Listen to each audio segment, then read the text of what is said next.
Bismillahirrahmanirrahim. Elhamdulillahi Rabbil Alamin.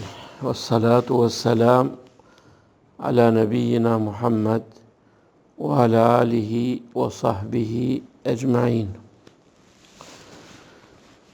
Të nderuar vëllezër dhe motra musliman, jemi në mësimin fragmente nga jeta e dërguarit Allahut sallallahu alaihi wasallam. Dhe sot jemi në betejën e Bedrit. Ta dini që në historinë islame quhen 3 beteja që kanë lidhje me Bedrin, dhe kjo quhet lufta e madhe e Bedrit. Ose siç e tham në ditën e kaluar, mësimin e kaluar, Yaumul Furqan, dita e ndarjes, kur Allahu Azza wa Jall ndahu të vërtetën nga e kota. Wa ma anzalna ala abdina yawmal furqani yawmal taqal jam'an. Dhe çfarë i zbritëm robit ton ditën e ndarjes, ditën kur u takuan, u përplasën 2 grupacionet. Dhe në lufta e Bedrit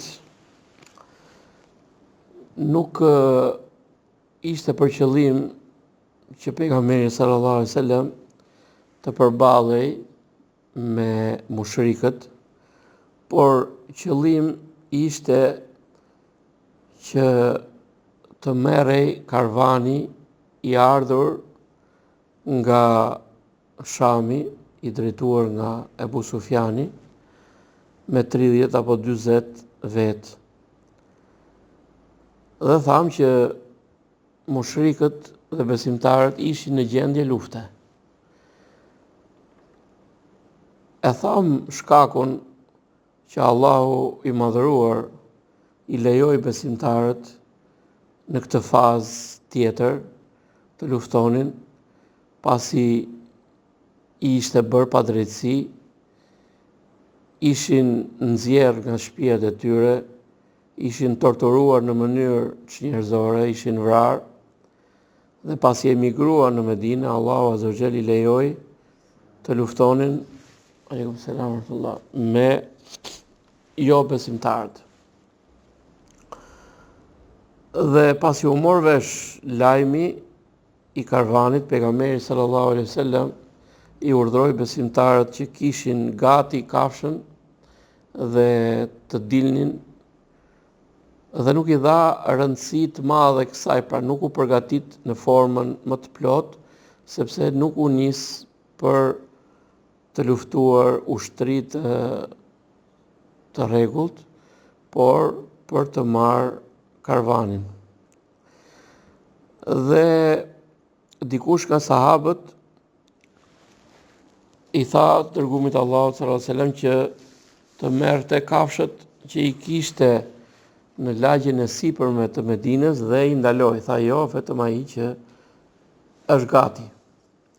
Dhe kështu dolën, dhe tha mësimin e kaluar, në numrin 300 e sa veta, dhe përmendëm që ishin numri i barabartë me numrin e bijve të Israilit kur luftuan kundër armiqve të tyre Amalikëve në kohën e Davudit alayhis salam, ku ishte komandant Taluti.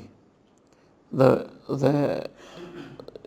pranë kohën e Talutit dhe më mbrapa Allahu Azza wa Jall e bëri Davudin pejgamber dhe mbret. Pra siç kanë ecur popujt e kaluar, siç kanë pasur legjislacionin e tyre në Teurat, dhe ashtu me të njëjtat, pra po ashtu dhe Allahu subhanahu wa taala i urdhron besimtarët të ecin në këtë rrugë fisnike, në këtë rrugë që ka dhe vështirësi, siç është vështirësia e luftës, dhe Allahu subhanahu wa taala i ka ndihmuar të dërguarit e tij dhe i ka ndihmuar besimtarët në çdo kohë. Dhe tham numrin e kafshëve pra kishin rreth 70 deve dhe çdo 3 veta një deve u thonte dhe kishin 2 kuaj, njëri i Zubair ibn al-Awam dhe tjetri i Miqdad ibn al-Aswad. Pra ishin gjendje të mjeruar nga ana e mjeteve. Nuk kishin, dikush ishte i zbathur, dikush ishte i pa veshur mirë e kështu me radhë. Kjo tregon që Allahu subhanahu wa taala i ka sprovuar besimtarët dhe i ka ngritur ata në gradat më të larta. Pastaj ja dha komandën flamurin Musab ibn Umair, flamurin kryesor, dhe flamurit e tjerë ja dha Ali ibn Abi Talib, pastaj një i burri prej ensarëve, pastaj flamurin e ensarëve ja dha Saad ibn Muadh dhe flamurin e prapavijës ja dha Qais ibn Abi Sasa. Dhe kur afruan afër një vendi që quhet Safra, dërgoi dërguari i Allahut sallallahu alaihi wasallam 2 persona të huaj, pra që nuk njiheshin, që ishte Besbese ibn Amr dhe Adi ibn Abi az-Zaghba, të cilët nuk njiheshin në ato zona, pra nuk ishin nga sahabët e njohur, në mënyrë që të merrnin informacion për karavanin e Ebu Sufjanit. Dhe duke qenë se ato afrohen për të marrë informacion, dëgjojnë bisedën e 2 robreshave apo 2 vajzave që flasin për të larjen e borxhit, dikush kishte borxh tjetrës dhe i thot për 2 ose 3 ditë vjen karvani i Ebu Sufjanit dhe unë do ta laj borxhin. Dhe këtë e miraton personi që ishte me ta dhe normalisht vinë dhe ja çojnë të lajm të dërguarit Allahut sallallahu alaihi wasallam.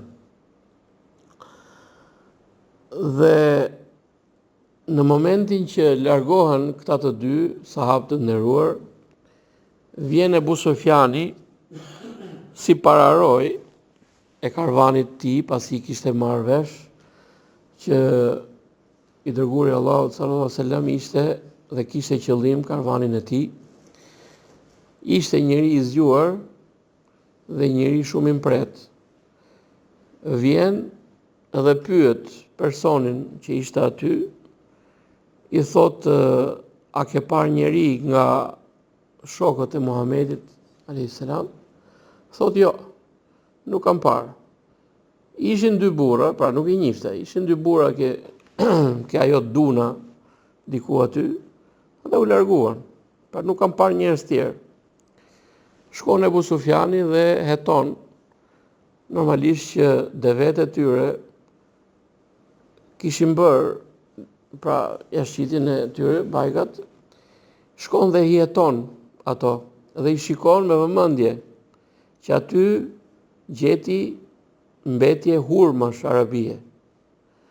Në momentin që e shikon Ebu Sufjani këtë, atëherë thot, to padyshim që janë nga Medina.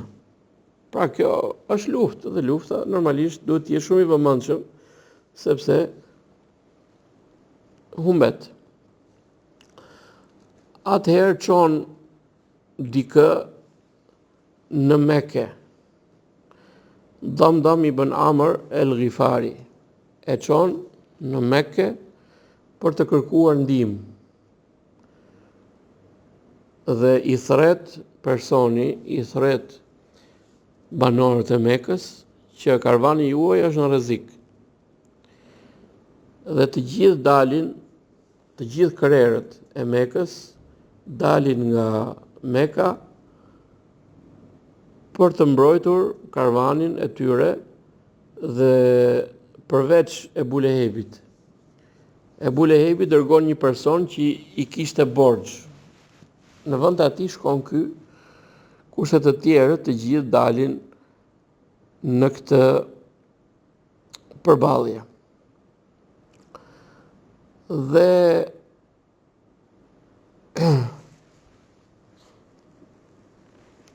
kur Ebu Sufjani e lajmëron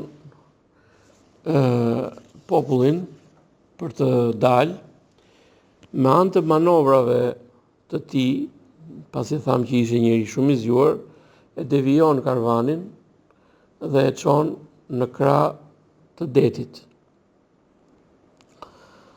Dhe Allahu subhanahu wa taala thot për daljen e këtyre idhujtarëve nga Meka, thot wala takunu kalladhina kharaju min diyarihim bataran wa ri'a an-nasi wa yasudduna an sabilillah wallahu bima ya'maluna muhit. Mos u bëni, thot, si ata të cilët dolën prej vendit të tyre me arrogancë dhe me dëshirë për famë, për të dukur tek njerëzit, dhe pengonin nga rruga e Allahut, dhe që të pengojnë nga rruga e Allahut, e Allahu është nga për atë që ata punonin i gjithdijshëm dhe mbikëqyrës. Pra Allahu Azza wa Jall tregon qëllimin e daljes së këtyre njerëzve. Qëllimi i parë ishte mendjemasia dhe fama. Pra dolën me arrogancë dhe mendjemasi dhe për të dukur ke njerëzit e arabët që ne jemi ata që bëjmë atë që duam dhe i shkatrojmë besimtarët dhe i zhdukim dhe askush neve nuk na përballet. Pra ne bëjmë çfarë të duam pa drejtësi dhe me njerëzit me besimtarët dhe këtë që ta marrin vesh njerëzit. Por qëllimi kryesor është dhe që pengojnë nga rruga e Allahut. Ky është qëllimi kryesor, mburrja e tyre për të penguar nga rruga e Allahut. Dhe Allahu thot: "Wallahu bima ya'maluna muhit." Dhe Allahu me atë që ata punojnë është mbikëqyrës. Pra Allahu është mbikëqyrësi që na lajmëroi ne për qëllimet e tyre. Allahu i nxori qëllimet e tyre për ne, për t'i ditur, në mënyrë që të mos bëj kush si ata. Se nëse dalin për të luftuar Allahun janë të humbur. Nëse dalin për të luftuar të dërguarin e tij janë të humbur. Edhe nëse shfaqen me mendimasi, edhe shfaqen me mburje, edhe shfaqen në këtë lloj forme. Atëherë, pasi dalin, afrohen shokët e pejgamberit sallallahu alaihi wasallam dhe gjejnë në Bedër ose afër Bedrit, gjejnë dy persona nga shërbëtorët e tyre. Dhe ata mendojnë që këta janë nga njerëzit e Ebu Sufjanit. Por në realitet dali se iku kjo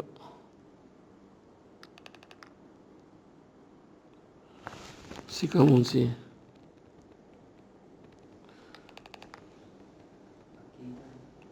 Po ka internet. S'ka marrë njëri. Boje kështu ti, boje me... Një minutë. Ja, boje...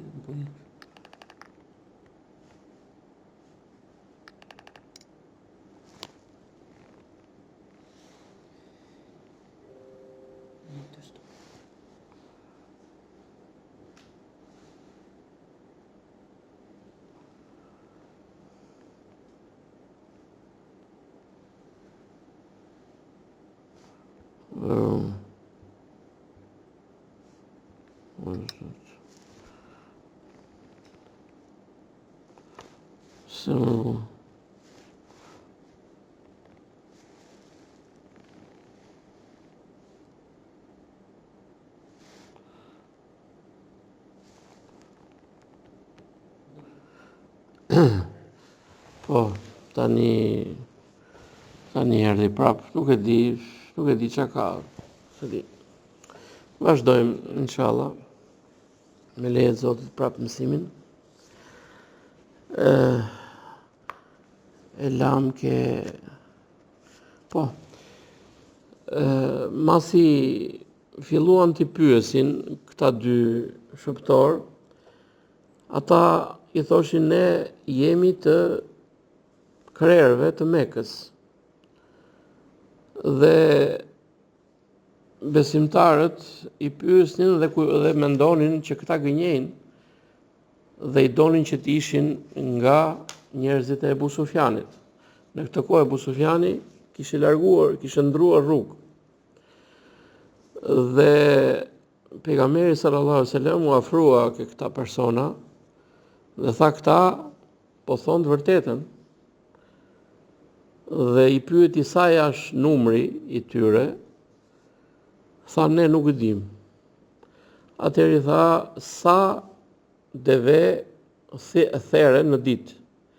Tha një ditë therën 9 dhe një ditë therën 10. Atëherë pejgamberi sallallahu alaihi wasallam i tha atëherë populli dhe njerëzit janë mes 900 dhe 1000 veta. Dhe Allahu azza wa jalla thot: "Wa idh ya'idukumullahu ihda at-ta'ifatayn annaha lakum wa tawadduna anna ghayra dhati shawkati takunu lakum." Dhe kur Allahu a premtoi një nga dy grupet juve dhe ju dëshironit që jo e vështira të jetë për ju, pra të jetë ajo e lehtë, të jetë karvani që të përballet dhe jo e vështira që është grupi i ardhur dhe i përgatitur nga Meka. Dhe pasi mësohet kjo gjë, atëherë pejgamberi sallallahu alaihi wasallam i kërkon mendim shokëve të vet, konsultohet me shokët e tij. Dhe flet Ebu Bekri dhe flet shumë mirë. Flet Umar ibn Khattabi radiallahu anhum dhe flet shumë mirë. Dhe i dërguari Allahu sa sem kërkonte akoma konsult. Flasin disa nga ensarët dhe pejgamberi sallallahu alaihi wasallam i pyet përsëri. Atëre qohet Saad ibn Muadh radiallahu anhu dhe i thot, mendoj, thot, o i dërguari i Allahut që ti do mendimin ton. I thot po, sepse kur kishin bërë beslidhjen ensarët, kjo nuk ishte pikë e përfshirë. Pra beslidhja ishte që ta mbronin dërgumin e Allahut sallallahu alaihi wasallam në Medinë, ta mbronin siç mbronin familjet e tyre. Por nuk ishte kjo. Atëherë Saad ibn Muadh këtu mban një qendrim historik dhe thot oj dërguari i Allahut, ne nuk do të themi ty siç thanë jehudët Musait alayhis salam, shko ti dhe Zoti jot luftoni, ne do të presim këtu. Por ne të themi shko ti dhe Zoti jot luftoni dhe ne jemi me ju. Edhe sikur ti të vërsulesh drejt detit, ne do të ndjekim. Dhe u gëzua pejgamberi sallallahu alaihi wasallam nga kjo fjalë dhe tha përgëzohuni. Allahu më premtoi një nga dy grupet. Pra njëri nga dy grupet është i premtuar. Dhe kaluan atë natë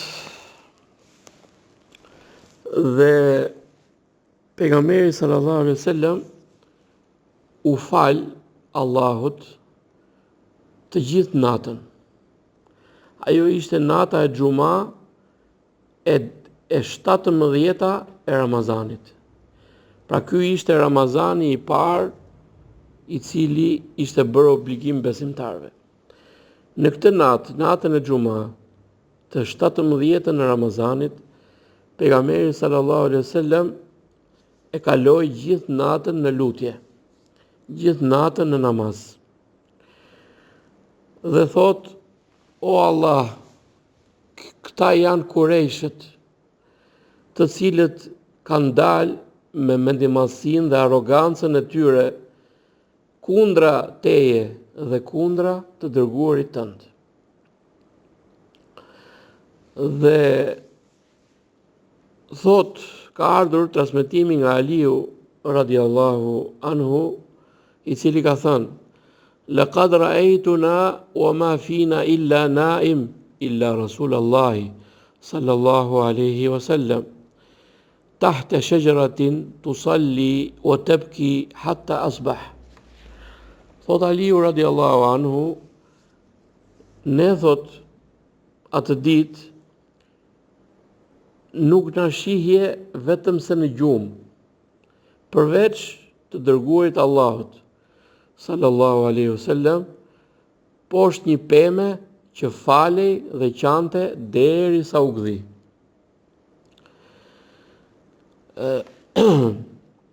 Sepse pejgamberi sallallahu alaihi wasallam kur ndodhte një diçka e vështirë, shpejtonte në namaz.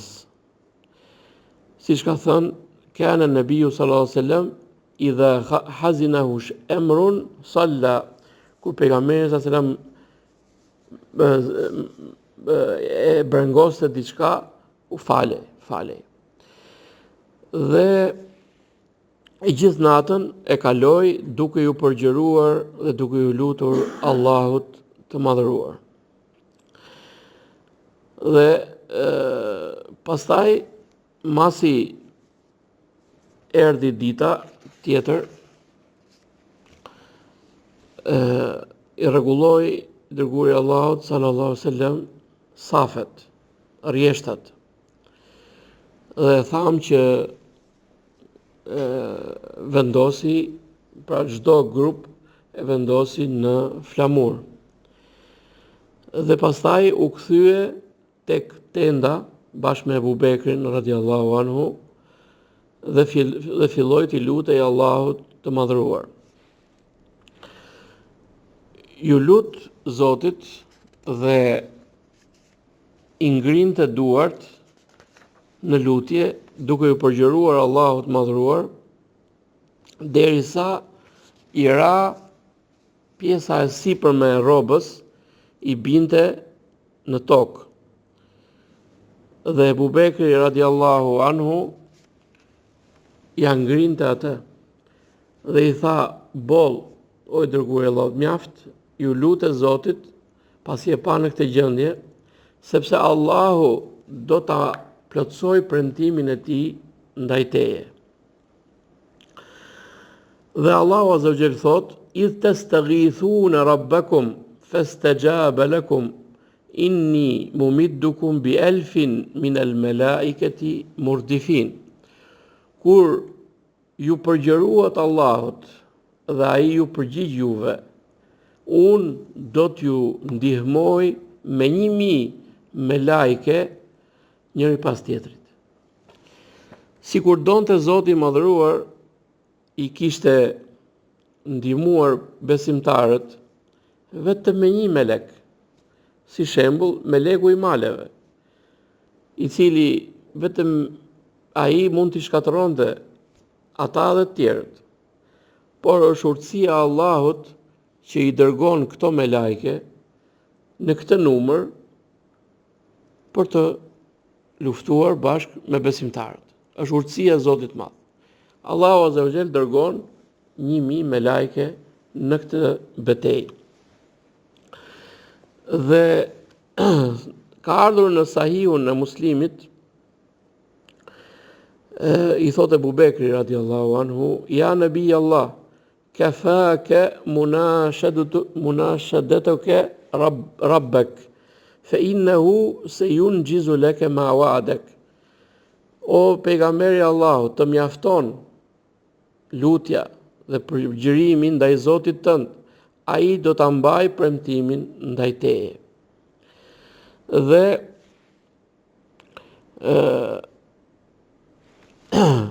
të dërguarin e Allahut sallallahu alaihi wasallam në këtë moment e zë kotja dhe kur qohet nga ajo, i thot përgëzime, pra të përgëzoj, ebshir, ja Ebu Bekër, pra përgëzohu, o Ebu Bekër, hadha Gjibril, ala thanajahu naqa. Ky është Gjibrili, pra, mbi atë kalin e tij ka pluhur. Pra vjen Gjibrili alayhis salam i armatos dhe me kalin e tij. Në këtë moment ushtria e Mekës, pasi tham që dalin të krekosur dhe të duke u mburur, kishin merak se nga ana e fiseve në krahun e detit, nga që kishin konflikt të hershëm me ta, kishin merak anën e tyre. Atëherë Allahu subhanahu wa taala thot në Kur'an: "Wa idh zayyana lahumu ash-shaytanu a'malahum."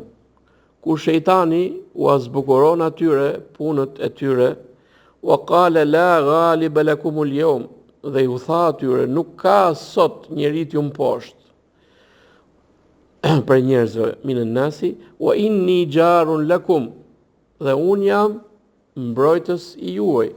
Jam si thosh, jam në krahun tuaj.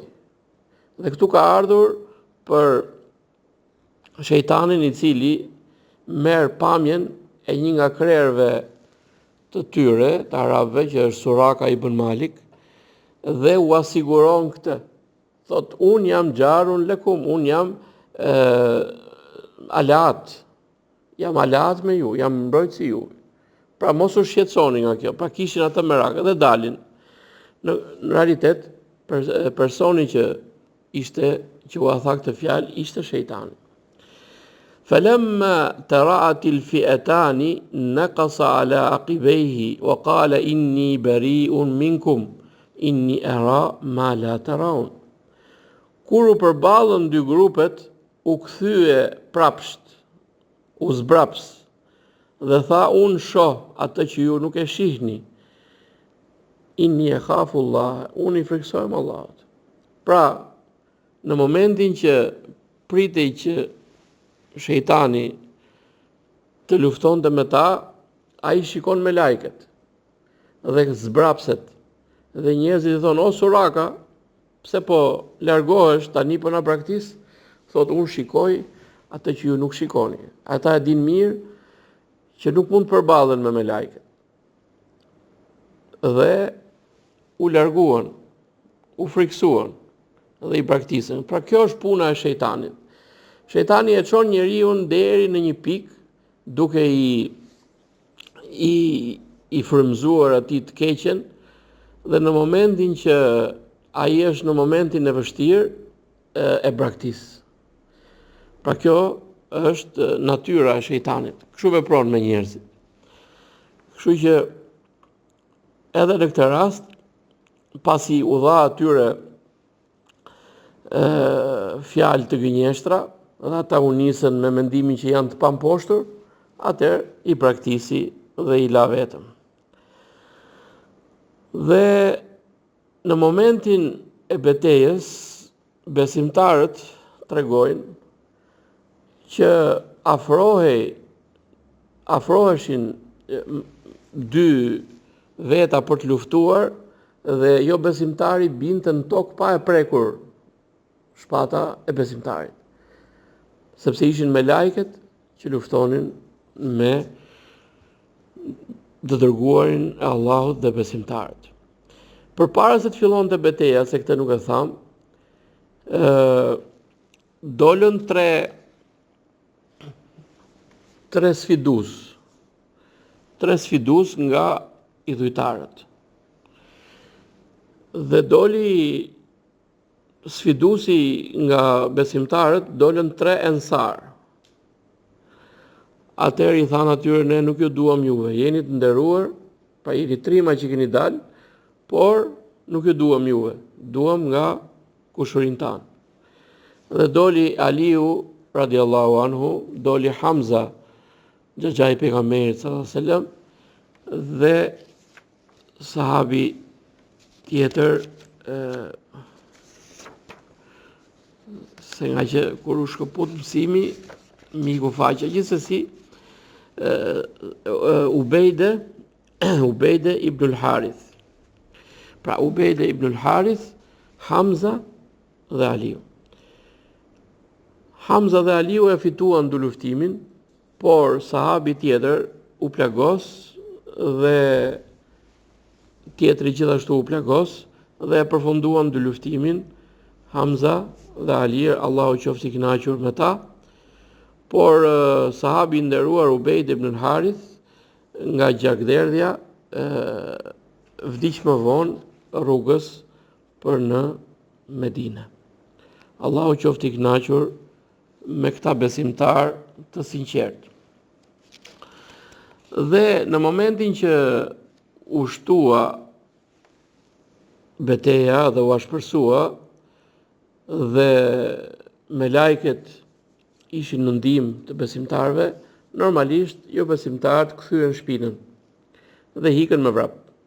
Megjithëse ata ishin 3 herë më shumë në numër, nuk i përballuan dot numrin, pra nuk i përballuan dot besimtarët dhe Allahu subhanahu wa taala i dha fitoren të dërguarit të tij dhe këtyre besimtar, të cilët nga ana e armatimeve ishin në mënyrën më të varfër, dhe nga ana e rrobave dhe nga ana e përgatitjeve, me gjithë këtë, besimi i tyre ishte i mjaftueshëm dhe erdhi ndihma nga Zoti i botëve. Dhe u shkaktua tek Kurejshët një dëm shumë i madh, u vran për tyre 70 dhe u zon robër 70. Dhe në këtë betejë u eliminuan gati shumica e krerëve të tyre, të cilët ishin koka të kufrit, koka të jo besimtarëve dhe armiqt më të mëdhenj të fesë islame, dhe Allahu subhanahu wa taala i dha me këtë një fitore të jashtëzakonshme të dërguarit të tij. Dhe pasi ndetën në këtë betejë 3 ditë mbrapa, pra fituesi qëndronte 3 ditë në betejë. Kjo tregon për fitoren e plot. Kur njeriu qëndron 3 ditë në fushë betejë, tregon për fitoren e plot. Dhe pasi u hodhën kufomat e tyre në pus, pra nuk u lanë sipër, pra u futën dhe ato që të mos kenë shqetësim për tjerët, i tha i dërguari i Allahut sallallahu alaihi wasallam doli dhe i tha, o filan, i biri filanit, o filan, thot, a e gjetët atë që u premtoi Zoti juaj? Pra thot pejgamberi sallallahu alaihi wasallam, ja Eba Jahl ibn Hisham, ja Umayya ibn al-Khalaf, ja Utba ibn Khalaf, ja Shayba ibn Rabia, elejse qad wajadtum ma wa'ada rabbukum haqqa? Pasi i thirrën në emra, tha, a i gjetët atë që u premtoi Zoti të vërtet? Fa inni qad wajadtu ma wa'adani rabbi haqqa. Për sa i përket meje, unë e gjeta të vërtet premtimin e Allahut. Edhe e dëgjoi Umar ibn Khattabi radiallahu anhu këtë fjalë. Dhe i thot, o i dërguari i Allahut, si të dëgjojnë dhe janë kufoma? Tha, walladhi nafsi biyadi, betohem në atë që shpirti im është në dorën e tij. Ma antum bi asma lima aqulu minhum. nuk jeni ju më dëgjues më të mirë se ata në atë që them, walakinnahum la yaqdiruna an yujibu, por se nuk kanë mundësi ata të përgjigjen. Dëgjojnë si ju, më mirë se ju, por nuk munden dot të përgjigjen. Prandaj që kjo ishte shkurtimisht, me pak fjalë, në formë më të shkurtuar, një nga betejat më të mëdha që ka ndodhur në Islam, dhe ky grup besimtarësh i cili u sprovua me këtë betejë konsiderohej nga sahabët më të mirë ke pejgamberi sallallahu alaihi wasallam, dhe gjithashtu melekët, engjëjt e Allahut, të cilët luftuan me besimtarët në këtë betejë, konsiderohen nga melekët më të mirë ke Zoti. Kjo pra ishte me pak fjalë beteja e Bedrit, dhe në mësimin e ardhshëm inshallah do të vazhdojmë të tregojmë disa prej fragmenteve të rëndësishme në jetën e pejgamberit sallallahu alaihi wasallam, dhe pas kësaj beteje u kthyen në Medinë. Subhanakallahumma bihamdika ashhadu an la ilaha illa anta astaghfiruka wa atubu ilaik.